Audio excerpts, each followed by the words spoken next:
आपण जर आता बोलणं थांबवा. गेल्या वेळेला अगदी शेवटी जो भाग पाहिला त्याच्यामध्ये असा विचार आपण पाहत होतो की भगवंत अर्जुनाला म्हणताय की अर्जुना, तुझ्या मनामध्ये कदाचित असा विचार, शंका अशी आली असेल की जर भगवंत म्हणजे ईश्वर जर सर्वांमध्ये आहे तर मग काही माणसं सुखी, काही माणसं दुःखी असं का असतं? असा प्रश्न तुझ्या मनामध्ये, अशी शंका आली असेल तर असं जर काही मनामध्ये आलं असेल तर नीट ऐक मी काय सांगतोय ते, आणि त्याचं मग उत्तर आपणच भगवंत देतात. आणि ते इतक्या चांगल्या प्रकारे अनेक सुंदर उदाहरणं देऊन त्यांनी दिलेलं आहे की प्रत्येकाची बुद्धी त्याला ज्या प्रकारे वागायला लावते, आणि बुद्धी, मन हे जे सगळं आहे इंद्रियच आहेत ही आपली, तर ह्याच्यावरती सर्वावरती आपल्यामधले सत्व रज तम गुणांचा परिणाम असतो. आणि त्यामुळे ज्याची बुद्धी जशा प्रकारे चालेल त्याप्रमाणे त्याची स्थिती असते. म्हणजे पहा, या ठिकाणी कर्म सिद्धांताचा उल्लेख न करता हा केलेला आहे. हे लक्षात घ्या की नेहमी आपण अशा प्रश्नांना कर्म ह्याचं असं उत्तर देतो, पण तसं दिलेलं नाही आहे. ह्याच जन्मामध्ये आपण जे काही वागतो, आपली बुद्धी जशी चालते त्याप्रमाणे आपल्याला त्याची फळं भोगावी लागतात. आणि ती फळं म्हणजे अर्थात ती पुढेही मग पुनर्जन्मामध्येही ते चालू राहतं. अशा प्रकारे उत्तर त्यांनी दिलेलं आहे. त्याला सुंदर उदाहरणं दिली आहेत. मी आता पुन्हा त्याच्यामध्ये जात नाही. आता 15व्या श्लोकानंतरच्या ओव्या आता आपण पाहतो. त्याच्या आधीच्या ओव्या पाहिलेल्या, 15व्या श्लोकानंतरच्या ओव्या आता पाहतो.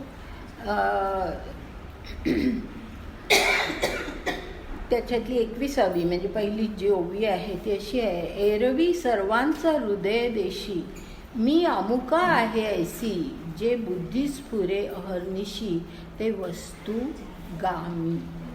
म्हणजे 24 पर्यंत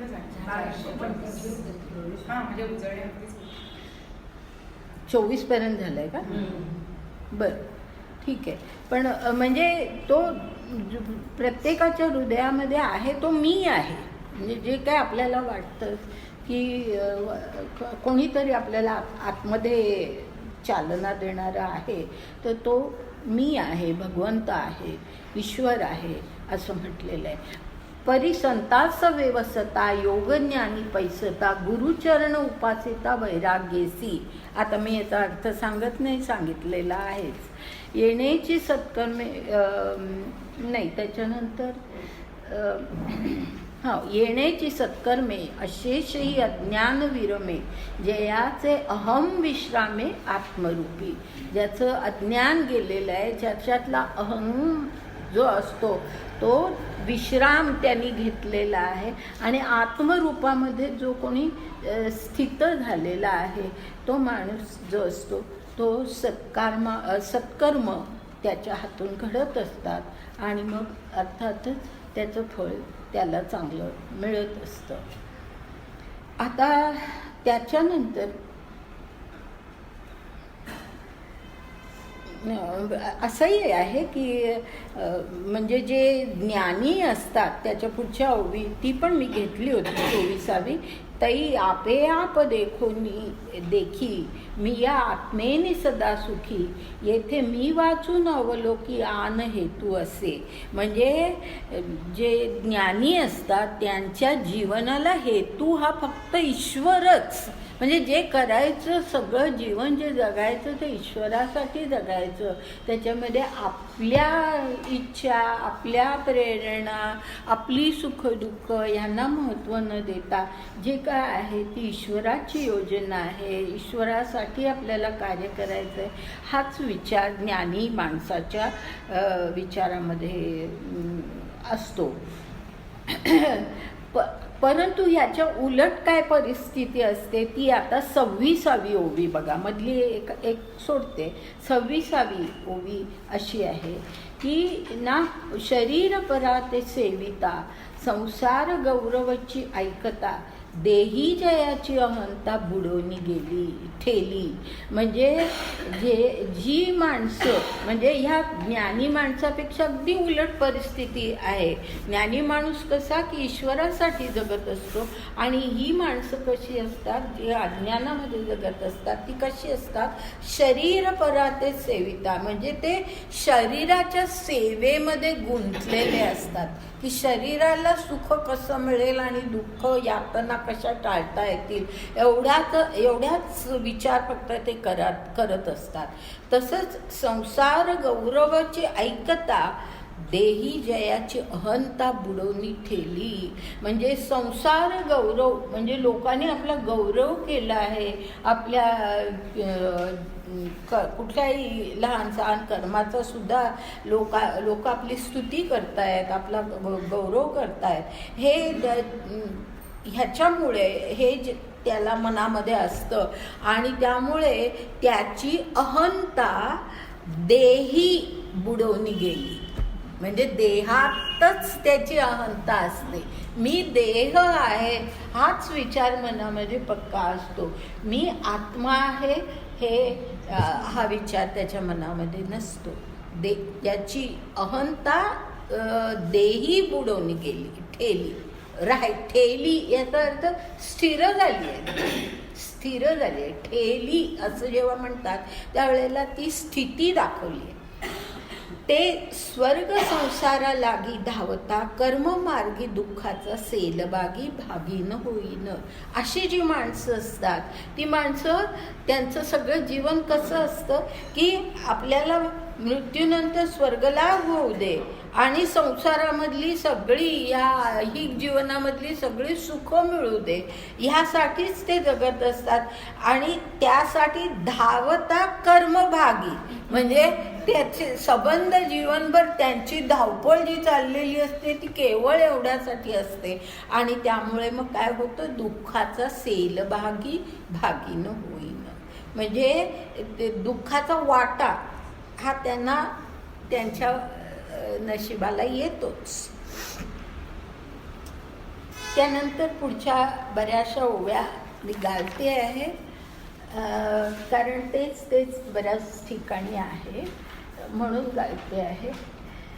थोडंसं म्हणजे या ठिकाणी एकूण भगवंत त्याला आपलं म्हणजे लोकांचं अज्ञान आणि लोकांचं ज्ञान याच्यामधला फरक सांगतायत, स्पष्ट करतायत. आणि त्यामुळे हे सगळं तुम्ही वाचलं तरी तुमच्या लक्षात येईल. आता ते सोडून जे महत्त्वाचे भाग आहेत ते घेते. 42वी ओवी बघा, 442 पुढच्या पानावर असेल 442 ओवी. आता हा एक महत्त्वाचा विचार आहे ह्या अध्यायातला, चांगला विचार, चांगला म्हणजे आपल्याला हा नीट समजला पाहिजे म्हणून हा आपण व्यवस्थित पाहूया. तर 42व्या ओवीमध्ये काय म्हटलंय, ऐसे जडा जड व्याप्ती रूप करिता कैवल्यपती ठी केली निरूपहिती. म्हणजे निरूपहिती म्हणजे त्यांनी वर्णन केलं, निरूपण केलं. पण म्हणजे रूपाचं वर्णन केलं.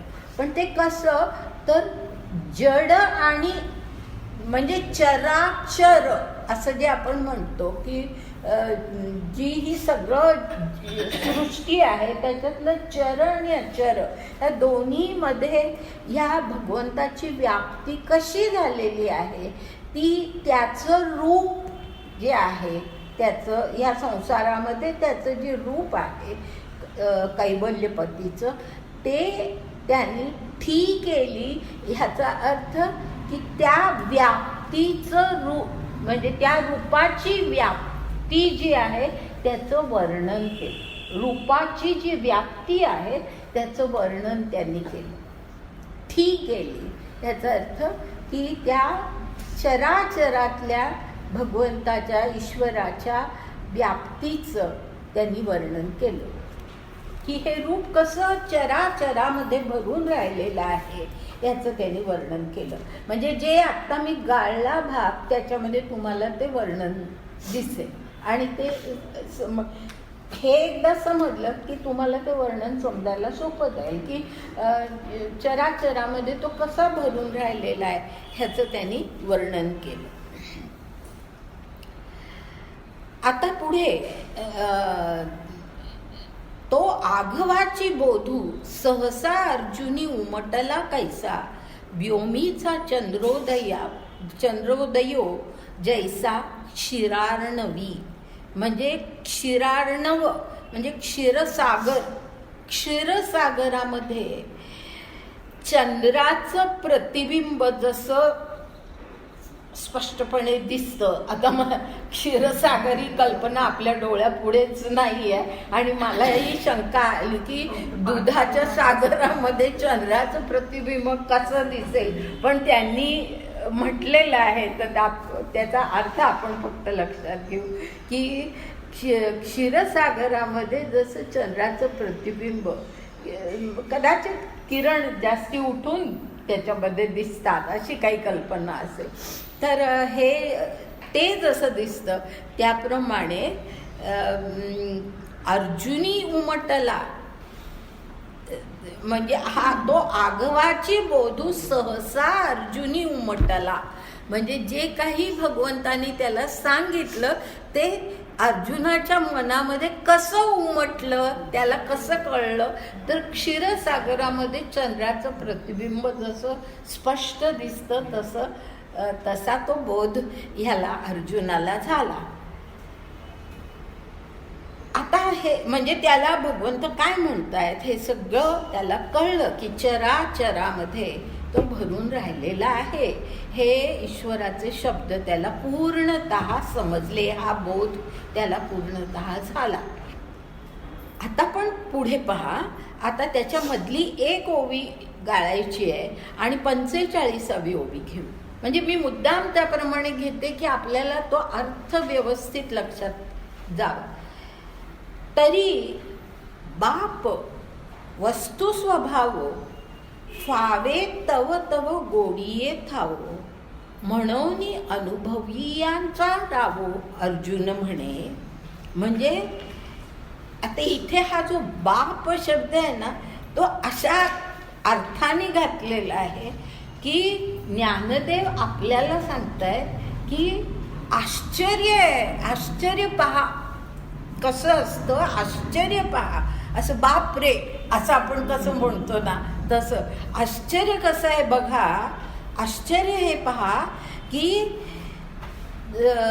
काय आश्चर्य, तर वस्तू स्वभाव फावे तव तव गोडिये थावो. म्हणजे जितका वस्तू म्हणजे परमात्म वस्तू, परमात्म वस्तूचं स्वरूप स्वभाव म्हणजे त्याचं स्वरूप, मूळ स्वरूप जसजसं आपल्या अनुभवाला यायला लागतं, आपल्याला कळायला लागतं की तो परमात्मा कसा आहे हे थोडं थोडं आपल्याला जेव्हा कळायला लागतं. वस्तू स्वभाव फावे याचा अर्थ आपल्याला त्याचा बोध व्हायला लागतो. तव तव गोडिये थावो म्हणजे तितकी आपली आणखीन गोडी वाढते की आपल्याला हे आणखीन कळावं. हे अगदी सर्वसाधारण आहे की आपल्याला कळलं की आपल्याला ते आणखीन वाटतं की आपल्याला आणखीन कळावं. जर कळलंच नाही मग त्याच्यातला इंटरेस्टच जातो आपला.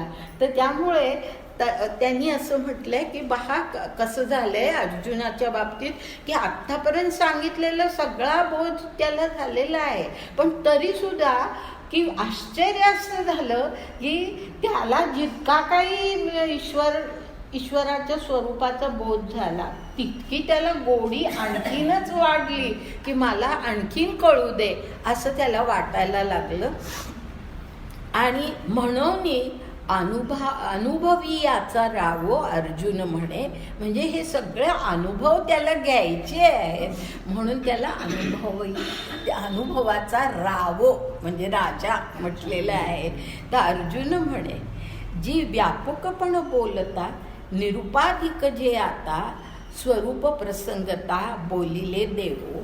म्हणजे आता तो काय म्हणतोय भगवंताला की तुम्ही आत्तापर्यंत जे काही सांगितलं मला त्याच्यामध्ये म्हणजे ही जी व्याप्ती सांगितली की भगवंत ईश्वराची व्याप्ती काय आहे हे व्यापकपण बोलता ते सगळी व्याप्ती सांगत असताना तुम्ही काय केलेलं आहे की त्याच्या स्वरूपाचं जे आता हे शब्द महत्त्वाचे आहेत पण याचा अर्थ हळूहळू नंतर आपल्याला कळणार आहे.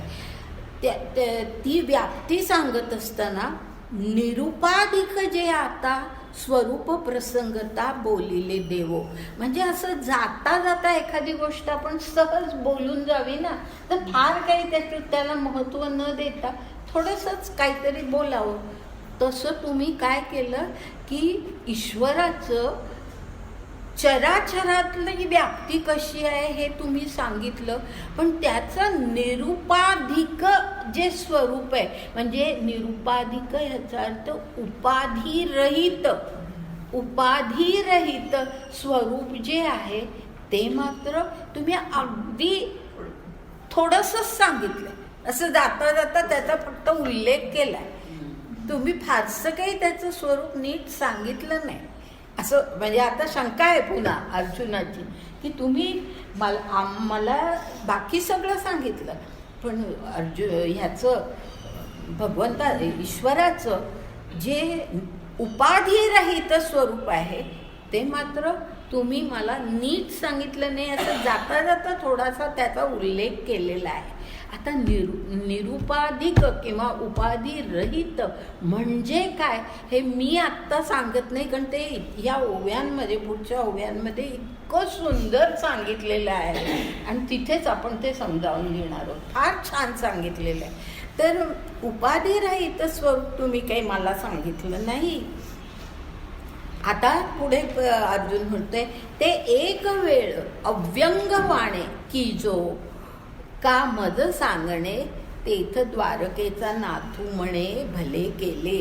म्हणजे ते अव्यंगपणे म्हणजे काही न राखून ठेवता स्पष्टपणे म्हणजे अव्यंगपणे काही त्यातलं एवढंसं सुद्धा तुम्ही ठेवू नका. सगळं मला स्पष्टपणे सांगा. त्याला अव्यंगपण वाणे असं म्हटलेलं आहे. ते मला स्पष्टपणे तुम्ही आता सांगा हे अर्जुनाने त्याला म्हटलं श्रीकृष्णाला. आणि मग तेथ द्वारकेचा नाथू म्हणे भले केले. म्हणजे चांगलं केलंस तू हे विचारलंस ते. पुढे आता भगवंताचे शब्द आहेत. पै अर्जुना आम्हाही वाडे कोडे अखंड बोलो आवडे परी काय की जे न जोडे पुसते ऐसे. म्हणजे श्रीकृष्ण म्हणतोय की अरे अर्जुना मला सुद्धा वाडे कोडे याचा अर्थ कौतुकाने मला सुद्धा कौतुकाने हे सगळं सांगावं असं वाटतंय. अखंडपणे मला बोलायला निश्चित आवडतंच पण काय करायचं काय की जे न जोडे पुसते ऐसे कोणी विचारतच नाही. कोणी विचारतच नाही. अशी शंका म्हणजे अर्जुना तूच पहिल्यांदा विचारलीस. कोणी विचारतच नाही.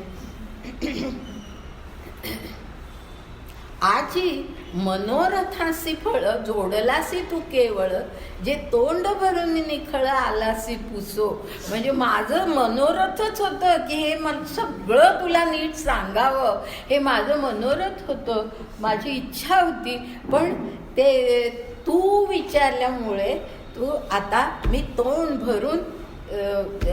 भरून तू मला विचारलंस, आणि म्हणून आता मलाही बरं वाटलं. माझे मनोरथ आता पूर्ण झाले, की मला हे सांगायची इच्छाच आहे, पण ते मनोरथ तुझ्यामुळे आता पूर्ण झाले. पुढे पहा, जे अद्वैतावरीही भोगीजे, ते अनुभवीचे तू विरजे, पुसोनी मज माझे देतोसी सुख. म्हणजे तो जो अनुभव आहे हे थोडं तात्विक आहे, नीट समजावून घ्या की तो जो अनुभव आहे की उपाधिरहित जे स्वरूप ईश्वराचं आहे ते सांगणं आणि ते समजणं, हे जे आहे ते कसं आहे, तर ते अद्वैतावरीही भोगीचे, म्हणजे अद्वैताच्याही पलीकडचं आहे. त्या अद्वैत एक वेळ सांगता येईल की द्वैत नाहीसं होणं आणि तू आणि मी एक होणं, हे अद्वैत एक वेळ सांगता येईल. पण हे जे आहे हे अद्वैता पलीकडचं आहे. म्हणजे बघा कसं, म्हणजे तुम्हाला मी एक मागे सांगितलेला एक रहीमचा दोहा सांगते पुन्हा. हां, अगदी बरोबर ह्याला लागू होणार आहे, आणि म्हणून मला तो आज वाचताना आठवला की रहीमने असं म्हटलेलं होतं त्याच्या एका दोह्यामध्ये, रहीम न बात अगम्य की, हाँ कहत सुनत की नाही, जो जानत है वो कहत नहीं, जो कहत है वो जानत नहीं. हाँ, हे जे रहीमने म्हटलेलं होतं ना, ते एक्झॅक्टली असंच होतं की अगम्य आहे ते. आणि म्हणून इथे त्यांनी म्हटलंय अद्वैतावरही भोगीचे, असे शब्द वापरले की अद्वैत एक वेळ सांगणं सोपं आहे, पण हे जे आहे ते सांगणं फार मोठं कठीण आहे. कारण ते खरं त्या ईश्वराचं स्वरूप आहे आणि ते सांगणं मोठं कठीण आहे. उपाधिरहित स्वरूप सांगणं म्हणजे निर्गुण ज्याला म्हणतात, हे निर्गुण स्वरूप सांगणं हे कठीण आहे. आणि ते कसं आहे, ते अनुभवीचे ते तू विरजे, म्हणजे ते अनुभवाने ते हे होतं, अनुभवाच्या सहाय्याने आपल्याला ते भोगता येतं. तेच बरोबर रहीमने म्हटलेलं आहे की कहत सुनत की नाही, असं तो म्हणतो की हे सांगितलं कोणी की ईश्वर असा आहे आणि आपण ऐकलं तर काहीही आपल्याला त्याच्यातून काही कळत नाही. ते जे आहे ते अनुभव आहे. तुम्ही अनुभव जे कोणी घेतात त्यांनाच माहिती असतं, आणि ते सांगू शकत नाही. ज्यांना अनुभव येतो, जो जानत है वो कहत नाही. का नाही, म्हणजे ते काही स्वतःला मोठे श्रेष्ठ समजतात म्हणून नाही, पण अनुभवच असा असतो की शब्दात मांडणं मोठं कठीण असतं. बरोबर आहे ना. ते आपल्याला बघा, आपल्याला अनेक प्रकारे कधीतरी सुखाचा दुःखाचा असा अनुभव येतो की आपण अगदी आपल्या जवळच्या माणसाला सांगायला गेलो तरी सुद्धा आपल्याला सांगता येत नाही की आपल्याला आत काय वाटतंय हे आपल्यालाच माहिती असतं, तो आपलाच अनुभव असतो.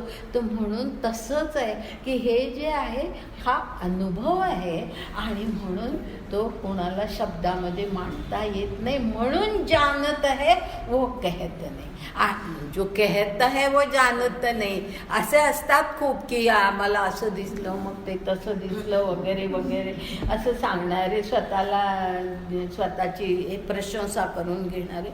तर ते फार म्हणजे त्यांना काही कळलेलं नसतं. तर अशा प्रकारे तेच बरोबर ह्या तो जो दोहा आहे तो बरोबर इथे लागू होतो. म्हणून मला आज सकाळी मला वाचताना एकदम त्याची आठवण झाली की अद्वैतावरही भोगीजे, ते अनुभवीचे तू विरजे, पुसोनी मज माझे दे सुख.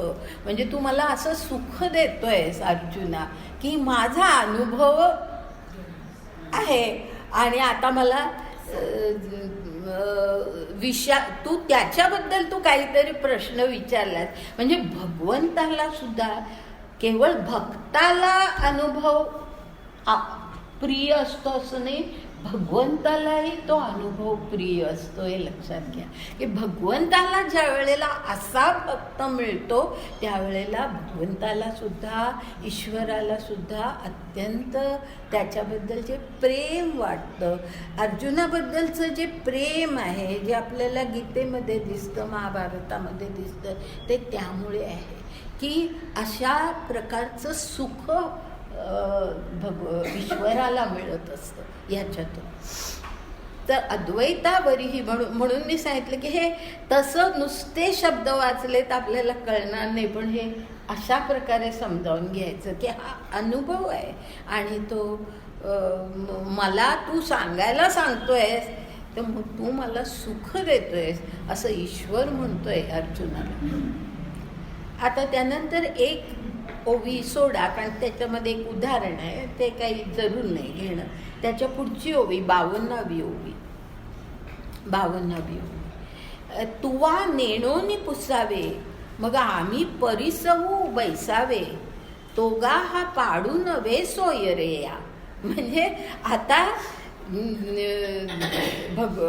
ईश्वर हा श्रीकृष्ण असा काही ह्याच्या अर्जुनाच्या अशा काही ह्याला म्हणजे प्रेम त्याच्या मनामध्ये निर्माण झालंय अर्जुनाबद्दल की तो म्हणतो काय आहे की तुला कळत नाही म्हणून तू मला विचारावंस आणि मी तुला मग तू विचारतोयस म्हणून मी तुला सांगायला बसावं. परिसवू बैसावे म्हणजे मी तुला सांगायला बसावं.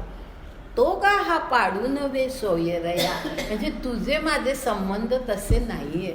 काय छान सुंदर शब्द आहेत बघा की तुझे माझे हे तशा प्रकारचे संबंध नाही, म्हणून सोयरेया म्हटलं म्हणजे तू माझा प्रिय आहेस, तू माझा लाडका आहेस आणि तुझ्या माझ्यात असं असू नये की तू विचारलंस तरच मी सांगावं, असं असू नये, मलाच वाटलं पाहिजे तुला सांगावं असं, अशी खरी म्हणजे स्थिती आहे. ऐसे म्हणून आलिंगिले कृपादृष्टी अवलोकिले, मग देवो काय बोलले अर्जुनेसी. आता हे गीतेच्या श्लोकात आपल्याला हे काही दिसत नाही, पण ज्ञानदेव आपल्या डोळ्यासमोर तो प्रसंग उभा करतात की आपल्याला दिसतं की हे असं असं घडत गेलं, असं आपल्या डोळ्यासमोर येतं. ऐसे म्हणून आलिंगिले, त्याला अर्जुनाला आलिंगन दिलं. कृपादृष्टी अवलोकिले, अत्यंत कृपादृष्टीने त्याच्याकडे पाहिलं. मग देवो काय बोलिले अर्जुनेसी, आणि मग त्याला असं म्हणाले पै म्हणजे म्हणजे अरे बाबा असं म्हणतो ना आपण, तर पै दोही ओठी एक बोलणे, दोही चरणी एक चालणे, तैसे पुसणे सांगणे तुझे माझे. काय सुंदर, म्हणजे खरोखर इतके सुंदर शब्द आहेत हे की दोही ओठी एक बोलणे, म्हणजे दोघांमधलं अद्वैत, दोघांमधलं जे काही जवळ येणं आहे ते अशा प्रकारे त्यांनी म्हटले. दोही ओठी एक बोलणे, दोही चरणी एक चालणे, तैसे पुसणे सांगणे तुझे माझे.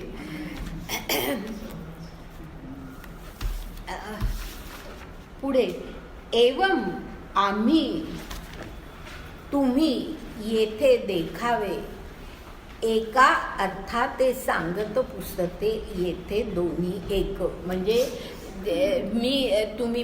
तू मला विचारायचं आणि मी तुला सांगायचं, हे सांगणं विचारणं आणि हे सगळं एकच आहे, कारण तू आणि मी आता वेगळा नाहीच आहोत, आपण एकच आहोत, दोन्ही एकच आहे असं म्हटलंय. ऐसा भुलला म्हणजे इतका प्रेमात पडलाय आता श्रीकृष्ण त्याच्या. ऐसा भुलला देवो मोहे, अर्जुना ते आलंगुनी ठाये, मग बिहाला म्हणे नोहे आवडी हे. म्हणजे असा काही तो मोहाने भुलून गेला अर्जुनाच्या प्रेमातच. प्रेमाचा मोह इतका काही झाला की त्याला आलिंगन दिलेलं आहे आणि असं आपण एकच आहोत असं सांगितलंय. पण मग मात्र मग बिहाला म्हणजे थोड्या वेळाने भानावर आला. बिहाला याचा अर्थ भानावर आला, भानावर आला. मग बिहाला म्हणे नोहे आवडी हे, म्हणजे मनाशी म्हणाला की इतकं ऐक्य नको, इतकं ऐक्य नको. का नको? पुढे आहे इतकं ऐक्य नको असं म्हटलंय त्यांनी. आणि मग पुढे आहे की पुढची जी ओवी आहे ना त्यातला पहिला भाग सोडा, तर उदाहरण आहे ते नाही घ्यायचं आपण. पण त्यातला त्या ओवीतला 57व्या ओवीतला शेवटचा भाग जो आहे तो फार सुंदर आहे. म्हणजे तो ह्याच्याशी जोडून घ्यायचा. जे संवाद सुखाचे रसाळ नासेल तिथे. म्हणजे का नको इतकं प्रेम? अगदी एकच होऊन जर गेलो तर संवाद सुख जे आहे, संवाद सुख लाभण्यासाठी दोन पाहिजेत ना. जर एकच झाले तर संवाद कोणाशी करायचा? अर्जुनाशी संवाद करायचा आहे त्याला. आणि म्हणून संवाद, त्या संवादातून सुद्धा सुख मिळते भगवंताला. तर हे जे आहे ते संवाद सुखाचे रसाळ नासेल तेथे, म्हणजे ते नको नासायला.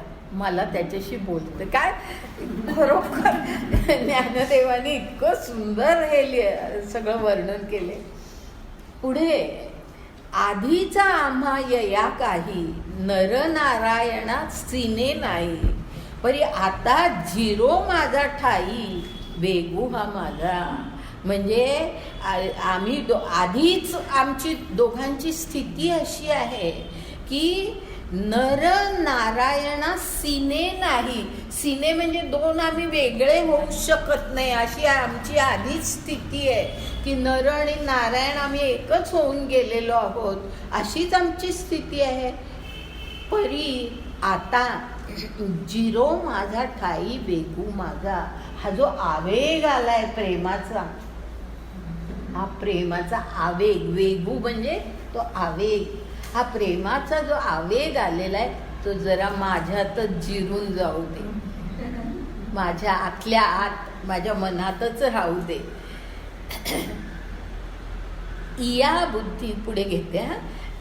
इया बुद्धी सहसा श्रीकृष्ण म्हणे विरेशा, पै गा तो तुवा कैसा प्रश्न केला. म्हणजे आता पुन्हा मागच्याकडे आले की असं मनात विचार केला की आता हे मला आवरलं पाहिजे माझं प्रेम, असा विचार करून ह्या बुद्धीने आता श्रीकृष्ण अर्जुनाला विचारतोय की काय तू प्रश्न विचारला होतास रे अर्जुना.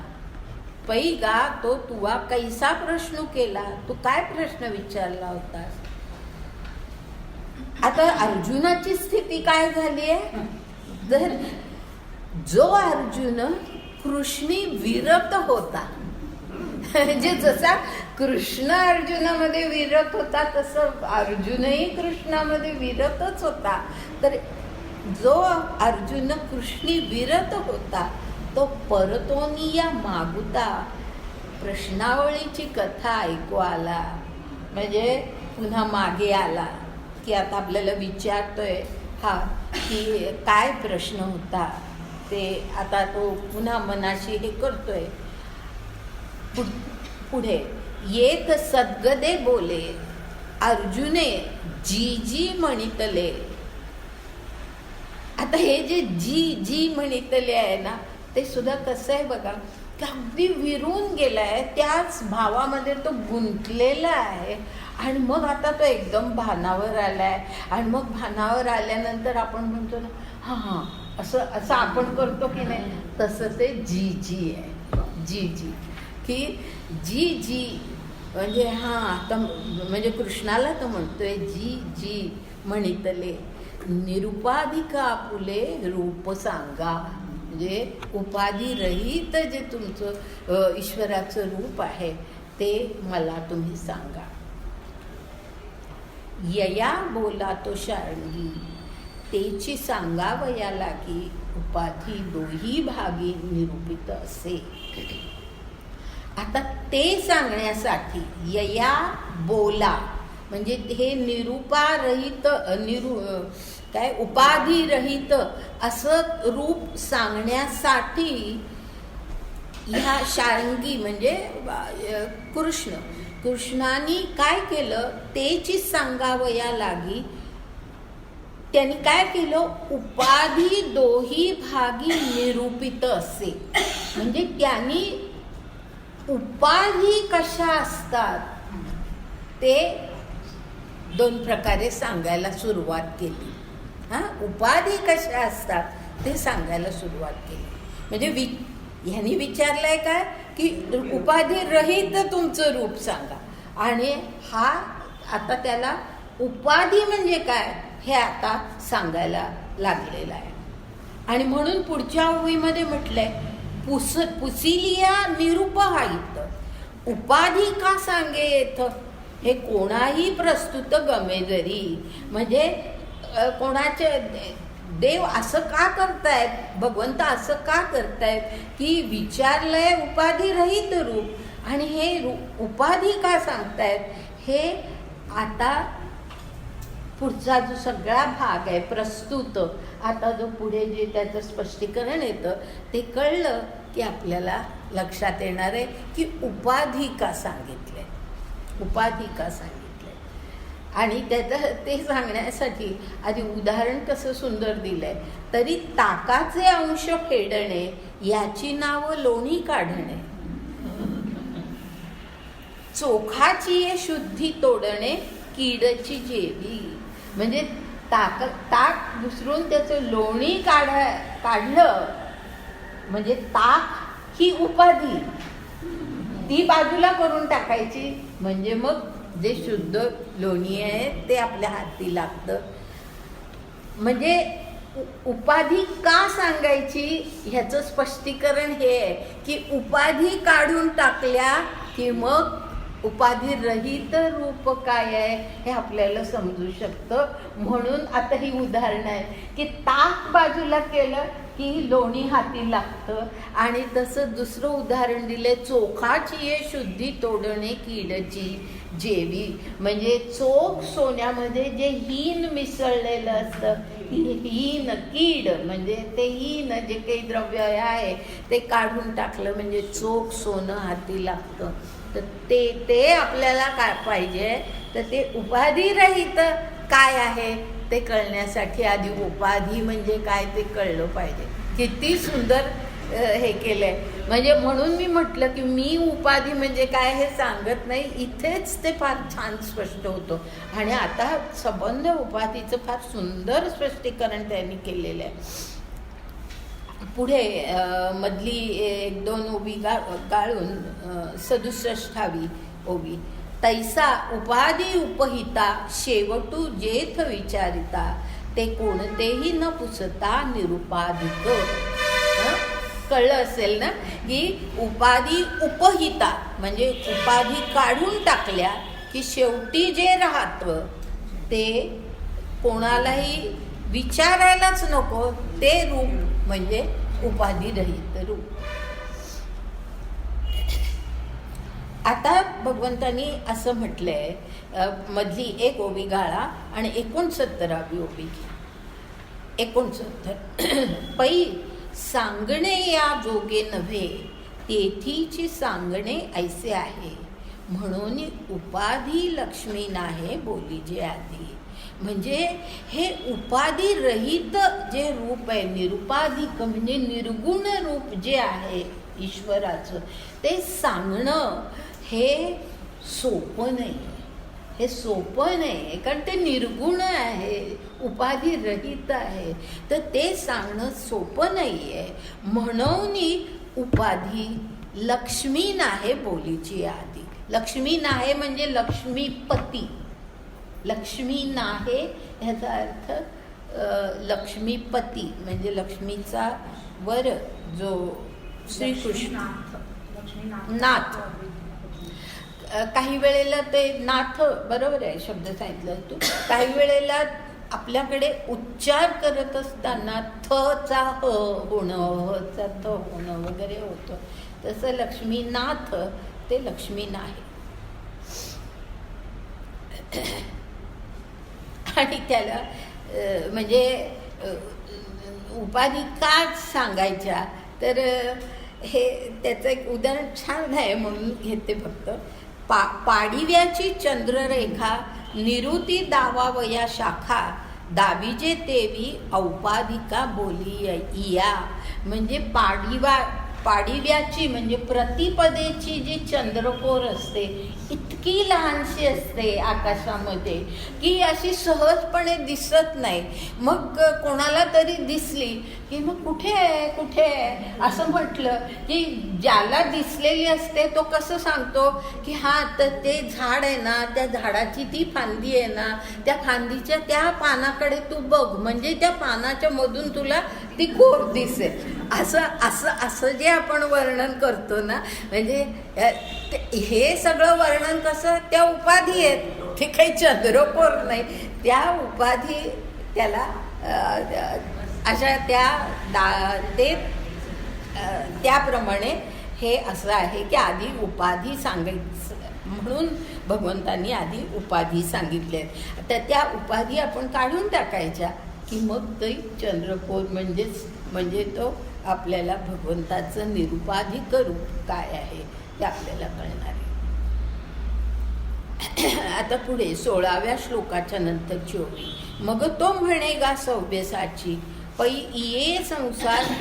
आता पहा, आता आपण मागे हा भाग शिकलेलो आहोत, पण म्हणून मी काही गोष्टींचं पूर्ण स्पष्टीकरण करणार नाही, परंतु जे आवश्यक आहे तेवढं करणार आहोत. आता काय आहे बघा. मग तो म्हणेगा सव्यसाची पै इये संसार पाटणीची वस्ती साविया टाची दुपुरुषी. म्हणजे सव्यसाची म्हणजे अर्जुन, त्याला डाव्या हाताने सुद्धा अत्यंत उत्तम, उजव्या हाता इतकंच उत्तम प्रकारे शस्त्र अस्त्रचा वापर करता येत असे, सर्व कर्म करता येत असत आणि म्हणून त्याला सव्यसाची म्हणतात. तर म्हणून त्याला काय म्हटलंय की इथे ह्या संसार पाटणी म्हणजे संसार रूपी गावामध्ये, पाटणी म्हणजे गाव, संसार पाटणी म्हणजे ह्या नगर, हे जे नगर आहे संसार नगर जे आहे, संसार रूपी नगर जे आहे म्हणजे हे सगळं जग. वस्ती साविया टाची दुपुरुषी, दोन पुरुष ह्या संसार रूपी गावामध्ये ह्या नगरामध्ये राहतात. मधली एक ओवी सोडा, त्यानंतर 73 ओवीतला फक्त पहिला भाग आहे तेवढाच घेऊया. आणि काही तिजा पुरुष आहे, आणखी एक तिसरा पुरुष आहे. तुम्हाला आपण पुरुष प्रकृती आपण सगळं शिकलेलो आहोत. तर आणि काही तिजा पुरुष आहे. पुढचं सोडून द्या त्या ओवीतला भाग. एकदम 74 ओवीतला 74 ओवी बघा. परी ते तव गोठी असो, म्हणजे त्या तिसरा जो पुरुष आहे त्याच्याबद्दलची जी गोष्ट आहे, त्याचे जे काही सांगायचं आहे, वर्णन करायचं आहे ते आत्ता राहू दे, ते मी नंतर करेन. आणि खरा हा पुरुषोत्तम योग आहे, तर त्यामुळे त्याचं वर्णन येणारच आहे, पण ते आत्ता राहू दे. आधी पहिल्यांदा ह्या 2 पुरुषांबद्दल ते बोलतायत. ते परी ते तव गोठी असो, म्हणजे ती गोठी आत्ता, ती गोष्ट आत्ता राहू दे. आधी दोघीची हे परी येसो संसार ग्रामावसो आले असती. हे दोघं या संसार ग्रामामध्ये वस्तीला आलेले आहेत, हे आधी तू लक्षात घे. आणि ते कसे आहेत तर एक आंधळा, वेडा, पंगू, येर सर्वांगे पुरता चांगू. म्हणजे दोन जे पुरुष आहेत त्यातला एक कसा आहे, तो आंधळा, वेडा, पंगू आहे. म्हणजे सर्व दृष्टीने तो त्याच्यामध्ये व्यंग आहे. आणि येर म्हणजे दुसरा जो आहे तो सर्वांगे पुरता चांगू, सर्व दृष्टीने तो चांगला आहे. हे जे दोन पुरुष आले संसार ग्रामामध्ये राहायला, त्यातला एक सर्व दृष्टीने चांगला आणि एक मात्र पूर्णपणे व्यंग असलेला. आता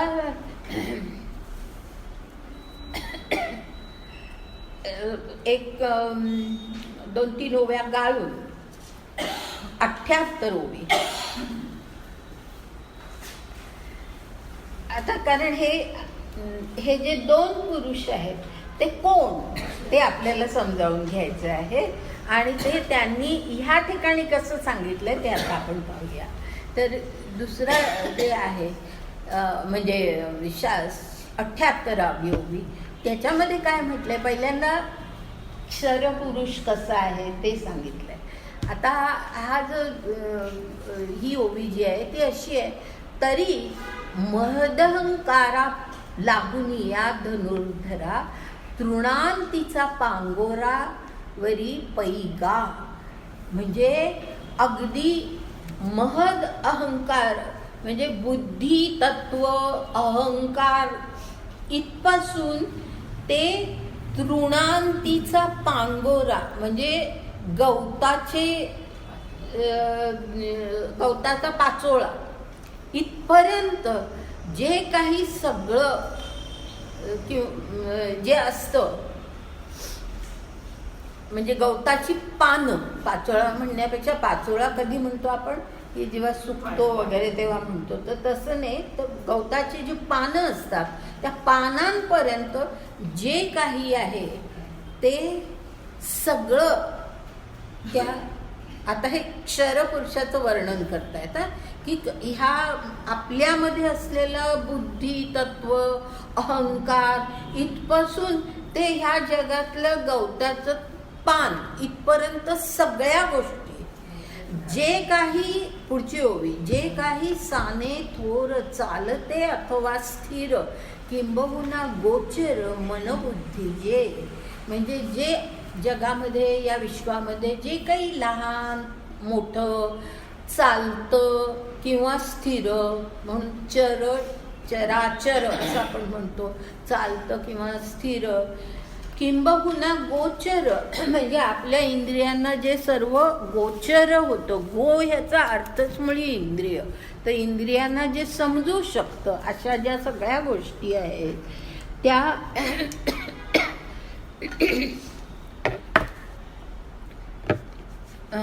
मनबुद्धी, जे म्हणजे मन आणि बुद्धीला ज्या गोचर होऊ शकतात, म्हणजे आपल्या इंद्रियांना आणि मन आणि बुद्धीला ज्या समजू शकतात,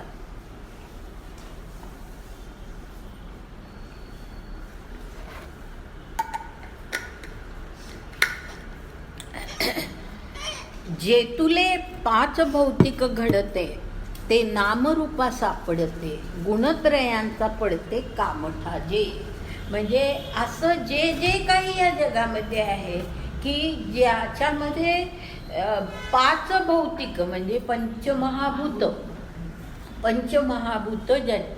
त्याच्यामुळे जे निर्माण झालेलं आहे ते, आणि ज्याला नाम रूप काहीतरी आहे, आकार आहे, त्याला आपण काहीतरी नावाने ओळखतो, असं नाम रूपा सापडते, गुणत्रयाचा पडते कामठाचे. हा एक महत्वाचा भाग आहे की अशा ज्या सगळ्या गोष्टी असतात त्या कशा असतात, तर कामठा ह्याचा अर्थ ज्याला आपण टांगसाळ म्हणतो ना, की जिथे नाणी पडतात त्याला कामठा असं म्हटलं जातं. टांगसाळ, तर टांगसाळीमध्ये तुम्ही धातू घातली की ते बरोबर तसं नाणं पडतं. तर इथे कशाची ती टांगसाळ आहे, गुणत्रयाची. की ह्या गुणाच्या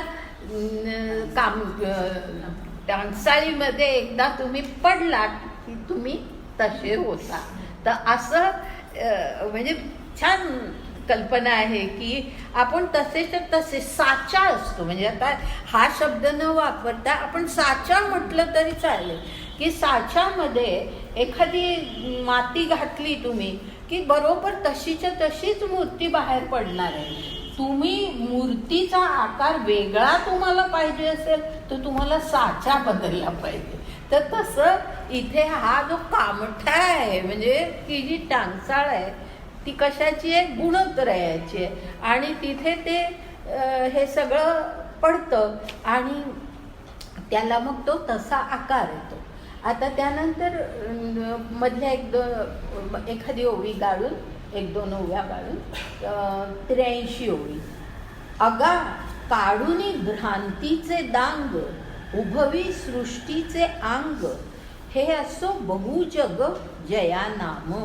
म्हणजे अरे अर्जुना, अगा म्हटलंय म्हणजे अर्जुनाला समजावून सांगतायत की हे कसं सगळं निर्माण होतं. हे जे काही ही जी सगळी चराचर सृष्टी आहे ही कशी निर्माण होते. तर काढून भ्रांतीचे दांग उभवी सृष्टीचे अंग. म्हणजे दांग ह्याचा अर्थ की जंगलातलं लाकूड कापून जसं गाव वसवलं जातं, घर वसवलं जातं, तसा अर्थ त्या ठिकाणी आहे. भ्रांतीचे दांग म्हणजे तुम्ही भ्रांतीचं लाकूडच. म्हणजे हे सगळं संसार जग निर्माण करण्यासाठी क्षर पुरुषाचं वर्णन आहे. त्यामुळे हे सगळं निर्माण करण्यासाठी तुम्ही काय केले? भ्रांतीचं दांग काढलंय. म्हणजे त्या जंगलातलं भ्रांतिरूपी जंगलातलं लाकूड तुम्ही कापून आणलेलं आहे आणि सृष्टी सगळी उभारली आहे. म्हणजे मग अर्थातच ती सृष्टी कशी असणार आहे? ती भ्रांतिरूपी असणार. ती भ्रांती म्हणजे या ठिकाणी पुन्हा मागेही मी एकदा हा विचार सांगितला होता, पुन्हा आता आठवण करून देते. ह्याचा अर्थ असा नव्हे की जग भ्रांती आहे असा त्याचा अर्थ नाही आहे. त्याचा अर्थ असा आहे की जगातली सुख दुःख जय पराजय या ज्या सगळ्या गोष्टींमध्ये आपण अडकलेलो असतो ती भ्रांती. तर ती भ्रांती कुठून? तर ह्या अशा प्रकारे तुम्ही जंगलातून भ्रांतीच्या जंगलातून ते आणले लाकूड आणि त्यांनी हे सगळं उभारलेलं आहे. कुठे गेलं ते? काढून भ्रांतीचे दांग उभवी सृष्टीचे अंग हे असो बहुजग जया नाम. याला आपण जग म्हणतो. याला आपण जग म्हणतो. पै अष्टधा भिन्न ऐसे जे दाविले प्रकृती मिसे जे क्षेत्र द्वारा 36 भागी केले. आता ना ह्या ठिकाणी आणि ह्याच्या पुढच्याही श्लोकामध्ये ओवीमध्ये आपल्याला ज्ञानदेव जरा मागे नेत आहेत. आपल्याला आठवण मागची करून देत आहेत. आणि कशाची आठवण करून देत आहेत? तर पै अष्टधा भिन्न ऐसे जे दाविले प्रकृती मिसे. दाविले म्हणजे अर्जुना मी तुला हे दाविले मी तुला हे दाखवलेलं आहे प्रकृतीच्या रूपामध्ये की ही अष्टधा प्रकृती कशी असते हे अर्जुनाला भगवंतांनी 7व्या अध्यायामध्ये सांगितलं. तुम्ही जर मागे कधी गेलात तर लक्षात येईल. जाण्याची शक्यता नाही आहे पण 7व्या अध्यायामध्ये हे प्रकृती अष्टधा प्रकृती सांगितलेली आहे की आपली ही सगळी 5 ज्ञानेंद्रिय आणि मन बुद्धी अहंकार ही जी अष्टधा प्रकृती आहे ही जी ती प्रकृती त्याचं वर्णन सगळं पूर्वी केलेलं आहे. तर म्हणून आता त्याची आठवण करून देतात.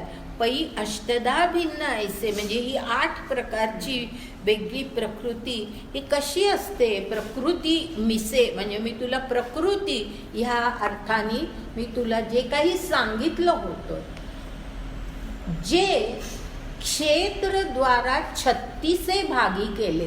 म्हणजे त्यानंतर मग 7व्या अध्यायात प्रकृती अशी सांगितली. त्यानंतर 13व्या अध्यायामध्ये 36 क्षेत्राची 36 तत्व कोणती आहेत ती सांगितली. आठवत असेल तुम्हाला. तर आणि क्षेत्र म्हणजे काय तेव्हाही मी सांगितलं होतं, आत्ताही पुन्हा आठवण करून देते की क्षेत्र म्हणजे प्रकृती. प्रकृती, आपली सगळी प्रकृती म्हणजेच क्षेत्र. तर ते जे क्षेत्र आहे ते 36 भागामध्ये कसं विस्तारलेलं आहे हे मी तुला सांगितलं होतं. हे मागील सांगो किती, अगा आताची जे प्रस्तुती वृक्षाकार रूप करीती निरूपले. म्हणजे आता मी मागचं आणखीन किती सांगू, आत्ताच मी तुला नुकतंच वृक्षाकार रूप करीती निरूपले की संसार वृक्ष हा जो अश्वत्थ वृक्ष आहे त्याचं स्वरूपही मी तुला सांगितलं. आणि अश्वत्थ वृक्ष हाही तसाच आहे की नाही. म्हणजे प्रकृती ती 36 तत्व आणि त्याचबरोबर संसार वृक्ष हे सगळं जे आहे ना, ह्या उपाधी लक्षात घ्या. या उपाधी, याला उपाधी असं म्हटलेलं आहे की आपण जे माणसं ही जी भ्रांती आपल्या मनामध्ये आहे ती भ्रांती कशाची आहे तर ह्यालाच आपण खरं मानतो. आपल्या प्रकृतीलाच आपण खरं मानतो. आपल्यामध्ये असलेल्या रजो तम गुणांना माझा स्वभावच आहे असं आपण म्हणतो. म्हणजे आपण त्यालाच खरं मानतो. आपल्या 36 तत्व जी प्रकृती आहे त्याला आपण आपलं स्वरूप मानतो. आपलं स्वरूप आहे आत्मा. तर त्या आत्म्याला आपण विसरतो आणि आपण ह्या गोष्टींना आपण आपलं स्वरूप मानतो. आणि त्याचप्रमाणे आता तर मी तुला संसार वृक्षाचं सगळं वर्णन केलं. ते सुद्धा ते तू नुकतंच ऐकलेलं आहेस अर्जुना. ते सुद्धा तसंच आहे की तो संसार वृक्ष कसा आहे की ते त्याला ज्या खाली फांद्या आहेत त्याचं कारणच असं की तुम्ही प्रकृतीमध्ये गुंतलेले आहात म्हणून त्या खाली फांद्या आहेत. हे अशा प्रकारे त्यांनी म्हटले, हे मागील सांगो किती, अगा आताची जे प्रस्तुती म्हणजे नुकतंच मी तुला वृक्षाकार रूप करीती निरूपिले ते आघवेची साकारे कल्पुनी आपण पयापुरे झाले असे तदनुसारे चैतन्याची. म्हणजे काय होतं की हे जे सगळं आहे ही अष्टधा प्रकृती, क्षेत्राची 36 तत्व आणि हा संसार वृक्ष हे जे सगळं त्याला आघवे असं म्हटले. त्याला त्या अर्थाने आघवे म्हटले. आघवेची साकारे, कारण ते साकार आहे ना, ते सगळं साकार आहे. तर ते जे सगळं साकार आहे त्याला कल्पुनी आपण पया पुरे म्हणजे तेच आपलं खरं स्वरूप असं कोण समजतं. झाले असे तदनुसारे चैतन्याची. म्हणजे आपल्यामध्ये जो चैतन्य आहे, आपल्यामध्ये जो आत्मा आहे, तो जो आत्मा म्हणजे आता हे क्षर आत्म्याचं वर्णन आहे की आपल्यामध्ये जो आत्मा आहे तो यालाच आपण असं म्हणतो. हेच सगळं खरं आहे, हेच माझं स्वरूप आहे असं तो क्षर आत्मा म्हणतो. हे माझं स्वरूप आहे असं क्षर आत्म्याला वाटतं. म्हणजे चैतन्यच आहे ते, त्या ईश्वराचंच रूप आहे. आत्मा म्हणून आपल्यामध्ये, जीव म्हणून आपल्यामध्ये आलेलं आहे. परंतु ह्या प्रकृतीमध्ये ते इतकं गुंतलंय की तेच आपलं खरं स्वरूप असं तो मानतो. पुढे हे उदाहरण दिले, ते जैसा कुहा आपणची बिंबे सिंह प्रतिबिंब पाहता क्षोभे मग क्षोभला समारंभे घाली देत. आपल्याला गोष्ट माहिती आहे ना की सिंहानी विहिरीमध्ये आपलंच प्रतिबिंब पाहिलं आणि उडी घातली. तर तसं आपलं झालंय की हे सगळं आपण आपल्या हे जे सगळं बाहेरचं स्वरूप आहे आपलं त्यालाच आपण स्वतः आपण आहोत असं आपण समजतो. म्हणजे त्या सिंहासारखी सिंह मग त्या पाण्यामध्ये पडून मरून गेला. तसंच आपली परिस्थिती आहे की आपण योग्य प्रकारे आपण जगू शकत नाही. आता मधली एक ओवी काढून पुढे अर्जुना गाया परी साकार कल्पुनी अर्जुना गाया परी साकार कल्पुनी पुरी आत्मा विस्मृतीची करी निद्रा तेथ. म्हणजे ह्या सगळा हा जो साकार त्याला आहे, जो दिसतोय, प्रकृती, हे क्षेत्र, हे सगळं साकार आहे, हे त्याला दिसतंय. आणि तिथे मग तो स्वतःचं खरं स्वरूप विसरतो. कोण? हा क्षरात्म्याचं वर्णन आहे. पुढे ते स्पष्ट करतात. पण असा तो स्वतःला विसरतो. आत्मा विस्मृतीची करी निद्रा. म्हणजे विस्मृतीची निद्रा लागते त्याला, की त्याचं खरं स्वरूप तो विसरून जातो. आणि मग पुढे एक ओवी गाळून पुढे 91 ओवी बघा. पाठी तिये, म्हणजे असं तो झोपलाय आता, त्या विस्मृतीची निद्रा लागली आहे. पाठी तिये निद्रेचे निभरे, मी सुखी दुःखी म्हणत घोरे. अहम समाधीचे निथोरे, वोसणाये साधे. म्हणजे मग तो बरळ वोसणाये साधे, म्हणजे अशी त्याला काही अहम समाधी लागलेली असते की मी सुखी आहे, मी दुःखी आहे असं म्हणत म्हणत तो घोरत असतो. आणि त्या अहम समाधीमध्ये, कारण मी हेच त्याला फक्त कळतं. म्हणजे आपण तो आत्मा आहोत, ते चैतन्य आहोत, ह्याचा विसरच त्याला पडलेला आहे. आणि म्हणून मग तो बरळतो. आणि तो काय बरळतो तर पुढे पहा. तर 92 ओवी. हा जनकू, हे माता, हा मी गौर हीन पुरता, पुत्र वित्त कांता माझे हे ना. म्हणजे तो बरळायला लागतो त्या स्वप्नामध्ये.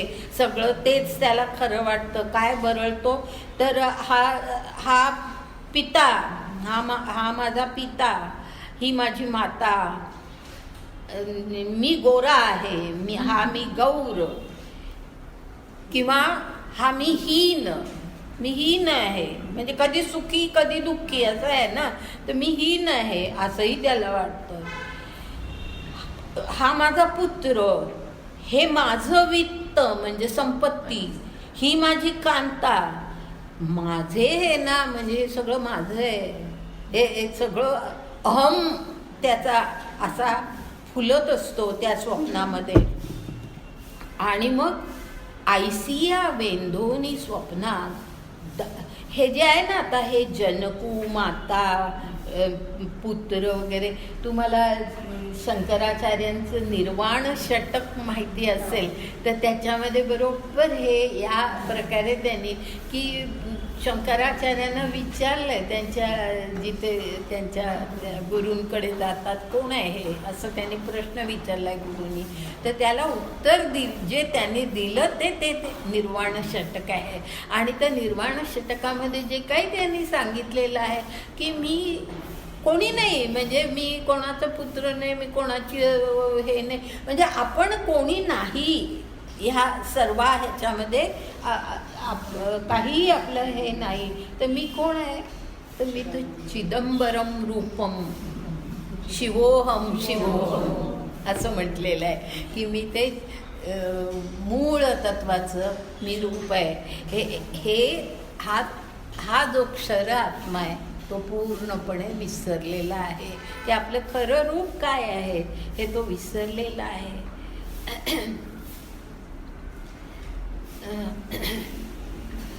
ऐसी या वेंधोनी स्वप्ना, धावत भव स्वर्गाची या राना, तया चैतन्या नाम अर्जुनाक्षर पुरुष. बघा, म्हणजे ह्याला क्षर पुरुष म्हणतात की कोण अशा स्वप्नामध्ये वैंधोनी स्वप्ना म्हणजे अशा या स्वप्नाच्या वैंधोनी म्हणजे घोड्यावर स्वार होऊन, स्वप्नरूपी घोड्यावरती स्वार होऊन असा त्याचा अर्थ आहे करा वैंधोनी याचा.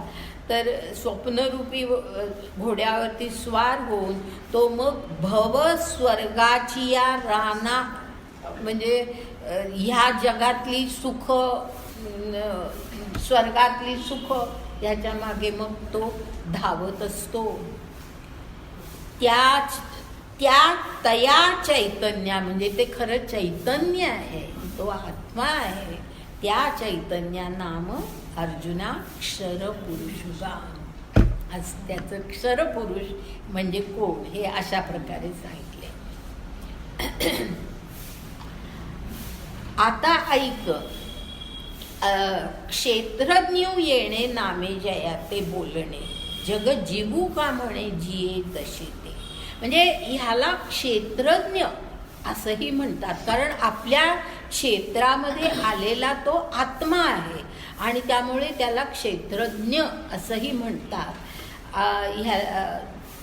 परंतु आता बघा म्हणजे ह्याच्यामध्ये फरक हळूहळू स्पष्ट होईल. जग जीवू का म्हणे जिये दशा ते, म्हणजे हा क्षेत्रज्ञ आहे, तो आत्मा आहे, तो चैतन्य आहे. पण ह्या अशा काही जीवदशेला तो आलेला आहे, अशा काही जीवदशेला तो आलेला आहे की तो स्वतःला असा ह्या प्रकृतीमध्ये गुंतलेला जीव म्हणतो. जीव म्हणतो जीवदशा. हा मी आधी एकदा हे स्पष्ट केलं होतं की जीवात्मा आपल्यामध्ये येतो, परंतु तो जीवात्मा ज्या वेळेला अशा प्रकारे प्रकृतीमध्ये गुंततो त्याला जीवदशा असं म्हणतात. तर ही जी क्षरपुरुषाची दशा आहे ही जीवदशा आहे. तर आता हा क्षेत्रज्ञ आहे, परंतु त्याची दशा काय झाली आहे की तो जीव स्वतःला तो जीवदशेमध्ये तो गुंतून गेलेला आहे. जो आपुलेनी विसरे सर्व भूतत्वे अनुकरे, तो आत्मा बोलूजे क्षरे पुरुष नावे. म्हणजे आपलं स्वतःचं खरं जे स्वरूप आहे तो विसरूनच गेलेला आहे आणि त्यामुळे त्या अशा त्या आत्म्याला क्षरपुरुष ह्या नावाने ओळखलं जातं. पुढे मधली एक ओवी सोडून पुढची 96 ओवी. आणि क्षरपणाचा नाथीला आळू यया ऐसेनी आला, जे उपाधीची आतला म्हणून या. ह्याला क्षरपणाचा नाथीला आळू, ह्याचा अर्थ नाथीला म्हणजे तो खरं म्हणजे तसा नाहीये, पण त्याला तो आळ आलाय. आळ म्हणतो ना आपण, त्या आळ कधी म्हटलं जातं जेव्हा केलेलं नसतं वाईट कृत्य पण आपल्यावरती कोणीतरी तो आळ हे करतात तेव्हाच तो आळ शब्द वापरला जातो. तर तसा त्याच्यावरती आळ आलेला आहे क्षरपणाचा.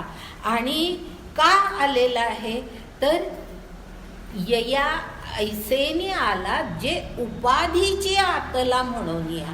म्हणजे ह्या उपाधीमध्ये, आता उपाधी कोणत्या बी सांगितल्या, प्रकृती ही उपाधी, क्षेत्र ही उपाधी, संसार वृक्ष ही उपाधी, ह्याच्यामध्ये तो गुंतला आणि म्हणून त्याला क्षरपणाचा आळ त्याच्यावरती आला. पुढे मधल्या 2 ओव्या गाळून 500 ओवी. ऐसे उपाधीचे निपाडे, क्षणिकत्व याते जोडे, तेणे खोकरेपणे घडे क्षर हे नाव. आता हे क्षर नाव का आलं हे इथे सांगितलंय की ऐसे उपाधीचे निपाडे म्हणजे अशा उपाधींमुळे त्याला काय आलंय, क्षणिकत्व आलेलं आहे. कारण का ह्या उपाधी काही कायमच्या नाही आहेत ना. क्षेत्र कायमचं नाही आहे, प्रकृती कायमची नाही आहे, हा संसार वृक्ष कायमचा नाही. जरी तो ते आपण संसार वृक्षाचं सगळं स्वरूप पाहिलेलं आहे की तो बदलत असतो. आज आहे तसं, म्हणून तर त्याला अश्वत्थ म्हटलेलं आहे की आत्ता आहे तसा तो नंतर नसतो. तर अशा प्रकारे म्हणून अशा या उपाधीमध्ये तो गुंतलेला आहे, म्हणून त्याला क्षणिकत्व जोडलं गेलं. आणि म्हणून खोकरेपणे असा जो शब्द आहे ना, त्याचा अर्थ परिवर्तनशील. खोकरेपणे म्हणजे परिवर्तनशील, म्हणजे तो बदलतो, तो बदलणार आहे. आपण हे पाहिलंय, क्षरपुरुष परिवर्तनशील असतो, अक्षरपुरुष हा अपरिवर्तनीय असतो. तर हा परिवर्तनशील आहे. आणि म्हणून कारण त्याचे ह्या प्रकृतीमध्ये तो गुंतलेला आहे, ह्या उपाधीमध्ये तो गुंतलेला आहे. आणि म्हणून मग तो परिवर्तनशील आहे, कारण त्या उपाधीच मुळी परिवर्तनशील आहे, त्यामुळे तोही परिवर्तनशील आहे. आणि म्हणून त्याला क्षर असं नाव आहे. क्षर याचा अर्थ परिवर्तनशील.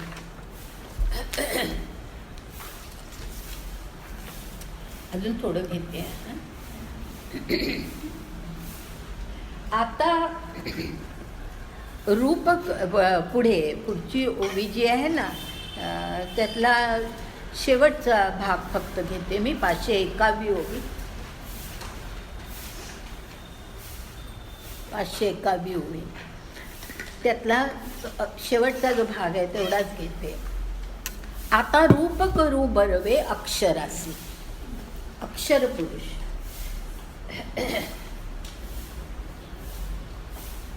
मधल्या एक 2 ओव्या गाळून 4थी ओवी घ्या. 504. ना येत यथार्थ ज्ञाने. हा अक्षर पुरुष कसा असतो याचं इतकं सुंदर इथे वर्णन केलेलं आहे.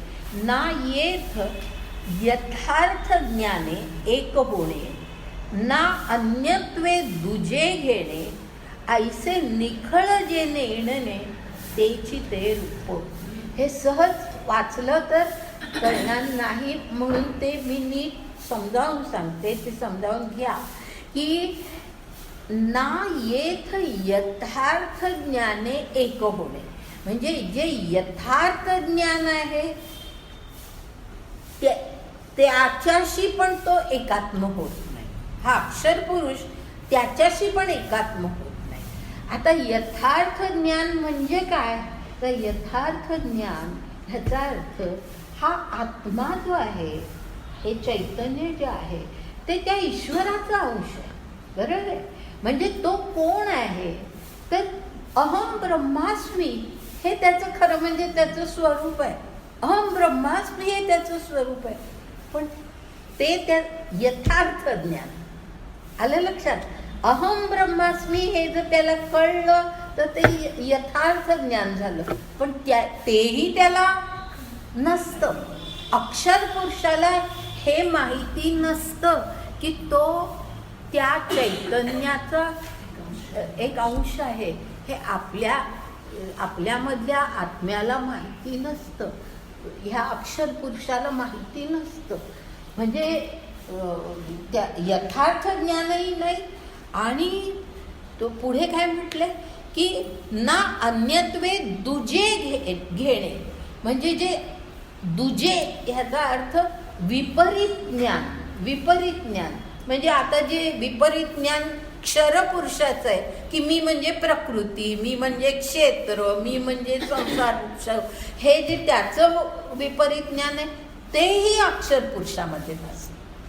हां, म्हणजे अक्षर पुरुषाचं स्वरूप कसं की यथार्थ ज्ञानही नाही, विपरीत ज्ञानही नाही.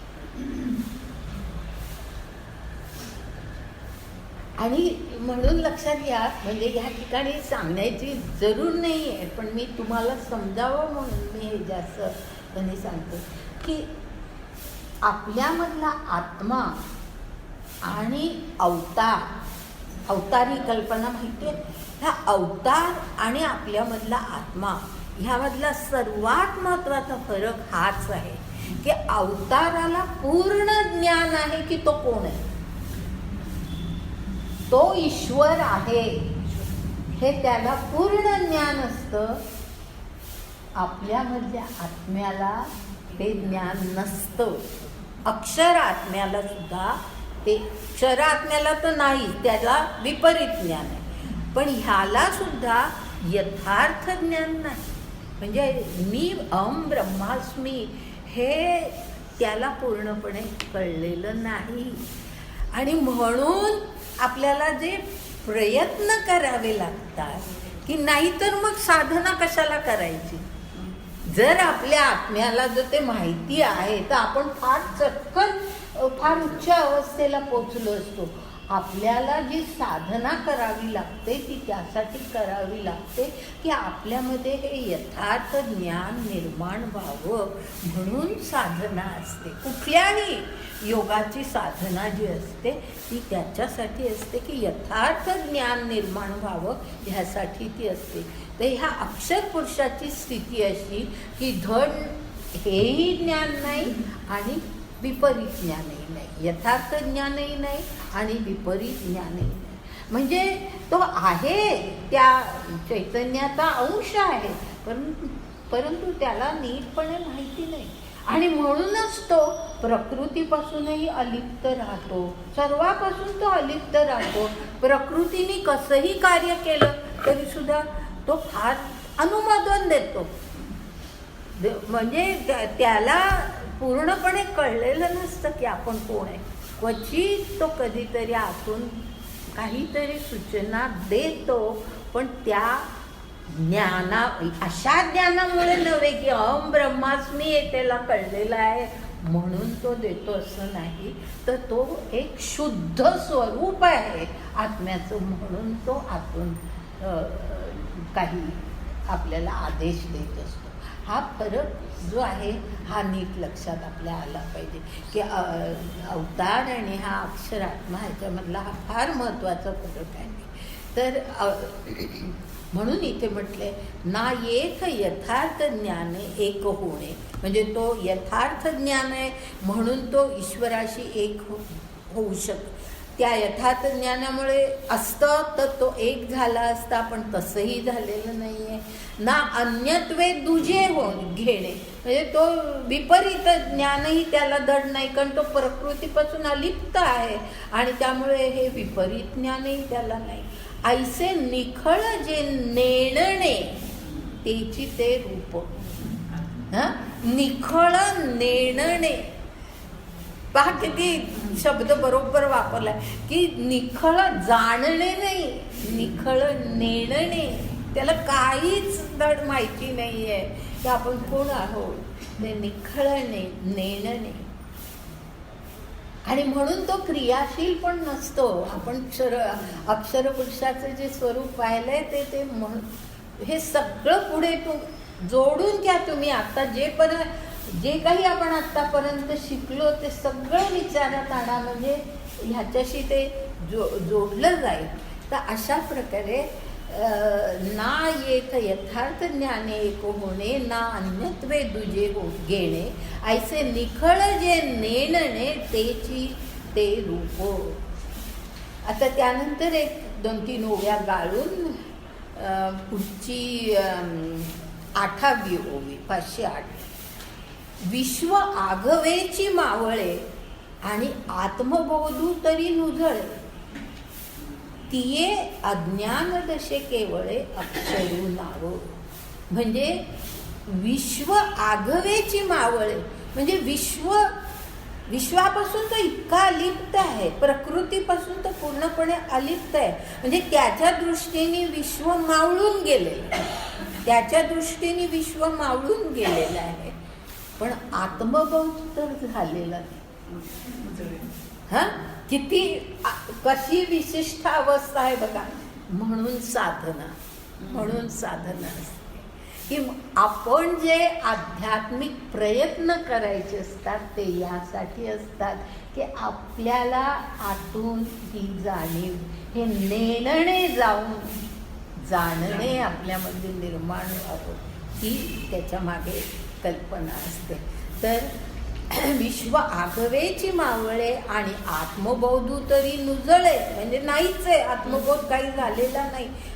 तिये अज्ञान दशे केवळे अक्षरू नाव. ती जी अज्ञान दशा आहे त्याला अक्षर पुरुष असं म्हणतात. ह्याला काय म्हटलंय पुढे बघा. अजामेका अजा म्हणता जन्म नाही, त्याशी नाशू कैसा काही, या लागी अक्षरूपाही अज्ञान घन. म्हणजे ह्या अक्षर पुरुषाला अजामेका किंवा अज असं श्रुतींमध्ये म्हणजे वेदांमध्ये म्हटलेलं आहे. अक्षर पुरुषाला अज म्हटलेलं आहे. अज म्हणजे ज्याला जन्म नाही, ज्याला जन्म नाही. कारण का तो आत्मा आहे ना, आत्मा जन्मतही नाही आणि आत्मा मरतही नाही, तर त्यामुळे तो अज आहे. तर तो त्याला अजा म्हणता जन्म नाही. मग आता जन्मच नाही त्याशी नाशू कायचा काय, नाश तरी कसा असणार त्याला. या लागी अक्षरूप आहे म्हणून तो अक्षर म्हणजे तो त्याचा नाश कधी होणारच नाहीये, तर तो म्हणून त्याला अक्षरूप म्हणतात. पण अज्ञान घन, अज्ञान घन म्हणजे त्याला ज्ञान नाही आहे आपण कोण आहोत त्याचं. आणि त्याला फार सुंदर उदाहरणं दिली आहे. सर्वाकळी सांडिले जैसे चंद्रे पण उरे अवसे, रूप जाणावे तैसे अक्षराचे.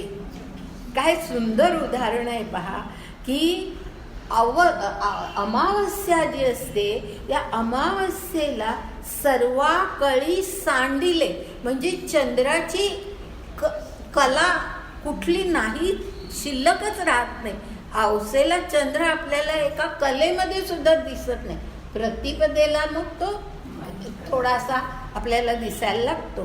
तर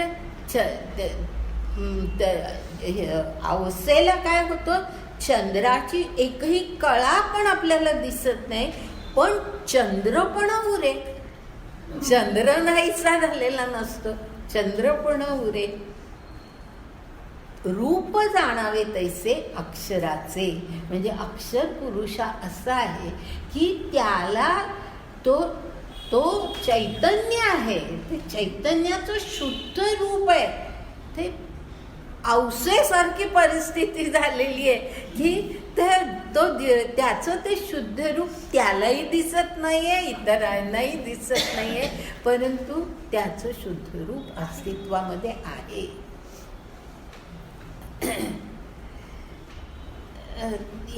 त्यानंतर मधली एक ओवी सोडून जयासी, पुढची 12वी ओवी. जयासी का बीज भावो वेदांती केला ऐसा आवो, तो तया पुरुष ठावो अक्षराचा. ह्याला वेदांतामध्ये बीज असं म्हटलेलं आहे. अक्षर पुरुषाला बीज म्हटलेलं आहे. याचं कारण असं की आपल्यातला हा जो अक्षर पुरुष आहे हा आपल्या मृत्यूनंतर पुढच्या ह्याच्यामध्ये जो काही जातो तो अक्षर पुरुष जातो. म्हणजे बीज काय आहे तर हा अक्षर पुरुष आहे. तर त्यामुळे त्याला बीज असं म्हटलेलं आहे वेदांतामध्ये. तो हा अक्षर पुरुष. आता तिथून एकदम मधल्या बऱ्याचशा ओव्या गाळून 19वी ओवी. असो म्हणजे हे मध्ये जे काही लिहिलंय ना, मध्ये जे काही त्यांनी म्हटलंय त्याला असो असं म्हटलंय म्हणजे ते राहू दे. आता पुढे ते सांगतायत अधो शाखा या संसार रूपी रुखा, मूळ ते पुरुषा अक्षराचे. म्हणजे ह्या संसार वृक्षाला ह्या ज्या अधो शाखा आहेत, खाली वाकलेल्या शाखा आहेत, त्याचं ह्या संसार रूपी वृक्षाचं मूळ जे आहे ते अक्षर म्हणून ते बीज, त्याला बीज असं म्हटलेलं आहे. आता पुढच्या बऱ्याचशा ओव्या मी काढते आहे कारण उगीच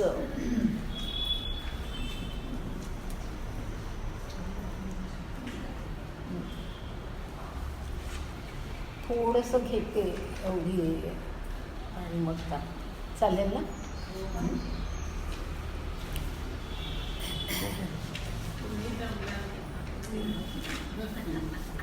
ते मला हे आता पुढच्या तासाला संपलंच पाहिजे. तर पुढे जे आहे ना ते आता पुढच्या पानावर येईल. 26वी ओवी, 526वी.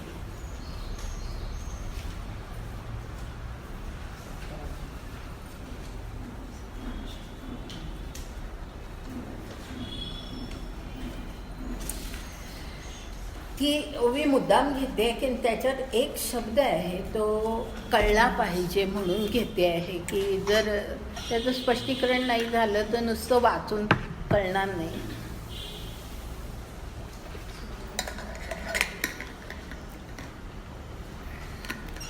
सव्वीसावी ओवी अशी आहे, ते अज्ञान ज्ञाना बुडालिया. आता हे सगळं अज्ञान आहे ना, तर हे अज्ञान ज्ञानामध्ये ज्या वेळेला बुडतं म्हणजे अज्ञान संपतं आणि ज्ञान राहतं. आणि मग पुढे काय होतं की अज्ञान संपलं आणि ज्ञान राहतं. ह्याच्याही पुढची अवस्था पुढे अशी सांगितली आहे, ज्ञाने कीर्तिमुखत्व केलिया जैसा वन्नी काष्ट जाळुनिया स्वये जळे. आता हा शेवटचा भाग तुम्हाला सहज समजेल की वन्नी म्हणजे अग्नी जो असतो तो काय करतो की लाकूड जळल्यानंतर अग्नी पण नाहीसा होतो ना, हे सहज समजण्यासारखं आहे. पण हे जे त्याच्या आधीचं आहे ना ते त्याच्यामध्ये हा जो कीर्तिमुख हा जो शब्द आलेला आहे तो नीट समजावून घ्या. तो समजला नाही तर ह्या ओवीला काही अर्थ नाही आहे आणि ओवीला किंवा ह्या सगळ्याच विवेचनाला अर्थ नाही. कीर्तिमुख असं का म्हटलेलं आहे तर कीर्तिमुख ही कल्पना अशी आहे की अशी एक कथा आहे आपल्या ह्याच्यामध्ये की शंकरांनी जालंधर हा जो एक हे होता आसुरी शक्ती असलेला, त्या जालंधराला मारण्यासाठी एक सिंह तयार केला. शंकरांनी एक सिंह निर्माण केला जालंधराचं हे करण्यासाठी, वध करण्यासाठी. आणि तो सिंह जालंधरावरती सोडला. त्या सिंहाने जालंधराला मारलं. जालंधराच्या बरोबर इतर जे आसुरी लोक होते त्यांनाही त्यांनी मारलं, खाऊन टाकलं. आणि तरी त्याची भूक भागेना. म्हणजे कथा आहे ही. तरी त्याची भूक भागेना. आणि शंकराला मग तो म्हणाला की मला आणखी पाहिजे काय. तेव्हा शंकराने त्याला असं सांगितलं की आता तू असं कर, तुझं शरीरच तू खाऊन टाक. स्वतःच शरीर. सिंहाला सांगितलं की तुझं शरीर तू खाऊन टाक. आता तेवढंच उरलंय आसुरी शक्तीतलं. तर त्यांनी मग आपलं शरीर खाऊन टाकलं आणि मग फक्त त्या सिंहाचं मुख राहिलं. त्या सिंहाचं मुख राहिलं.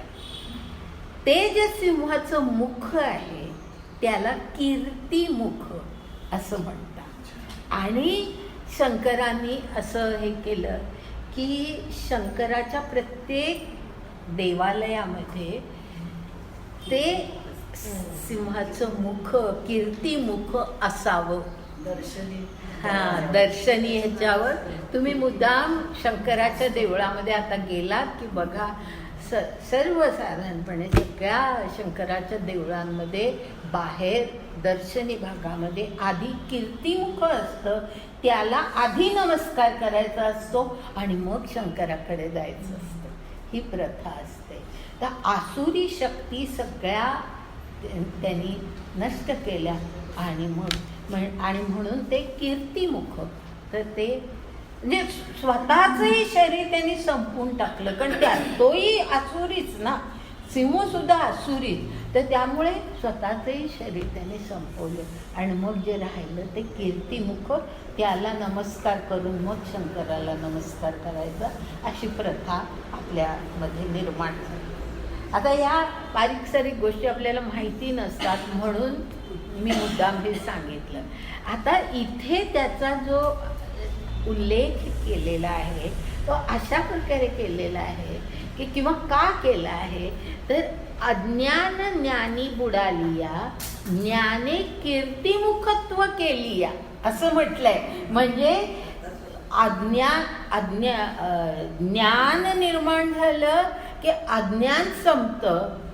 जसं त्यांनी आधी सगळ्या आसुरी शक्ती संपवल्या तसं सगळं अज्ञान संपतं, पण मग शेवटी स्वतःलाही त्यांनी खाऊन टाकलं. तसं ह्या ठिकाणी ज्ञान कीर्तिमुखत्व केली, म्हणजे ज्ञान सुद्धा असं झालं की ते त्याचं कीर्तिमुख निर्माण झालं. म्हणजे ज्ञान सुद्धा उरलं नाही. जसं सिंहाचं शरीर उरलं नाही तसं ज्ञान सुद्धा उरलं नाही. म्हणजे आता ह्या अक्षर पुरुष हे काय आहे हे सांगताना हे अशा प्रकारे सांगितलेलं आहे की अज्ञान तर गेलं पण ज्ञान सुद्धा राहिलं नाही. हां, लक्षात आलं ना आता ह्या दोन्हीतला संबंध काय आहे तो. तर अशा प्रकारे अज्ञान ज्ञानी बुडालिया, पहिल्यांदा अज्ञान गेलं, ज्ञाने कीर्तिमुखत्व केलिया, जैसा वन्नी काष्ठ जाळुनिया स्वये जळे. तैसे अज्ञान ज्ञाने नेले, आपण वस्तू देऊनी गेले, ऐसे जाणणेनी विण उरले जाणतेचे. म्हणजे ज्ञानही संपलं पण काय राहिलं तर फक्त एक जाणीव राहिली. एक म्हणजे ते जे सिंहाचं मुख राहिलं ना ते म्हणजे फक्त जाणीव राहिली. जाणणेनी विण उरले जाणते जे, म्हणजे एक फक्त कुठेतरी जाणीव राहिली. फार कठीण आहे समजून घ्यायला. नीट पुन्हा एकदा घरी गेल्यावर वाचा म्हणजे लक्षात येईल. तर अशा प्रकारे जाणणे विण उरले जाणते जे, ते तो गा उत्तम पुरुषू. हां, म्हणजे आता आपण अक्षर पुरुषाकडून आता उत्तम पुरुषाकडे येत आहे की उत्तम पुरुष कसा असतो तर अशा प्रकारे असतो की त्याला आपण ज्ञानही म्हणू शकत नाही. तो ज्ञानाच्याही पलीकडचा आहे. ज्ञानही नाही म्हणजे असं नुसतं एक जाणीव आहे, एक नुसता कॉन्शियसनेस ज्याला इंग्लिशमध्ये म्हणतात.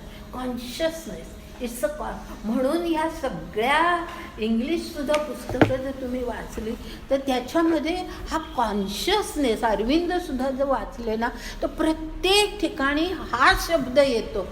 It's a consciousness, it's a Krishna consciousness, असं अशा प्रकारचे शब्द येतात.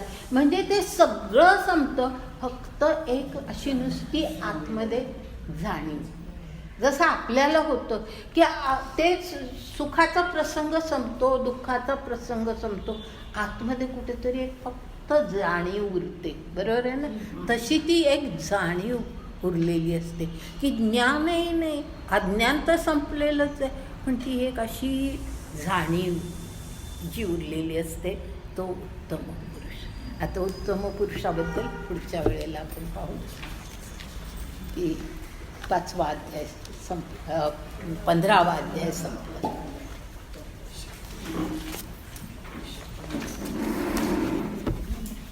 आणि मी आधीच सांगितले की 16वा 17वा फार सोपे आहे आणि जरा बरोबर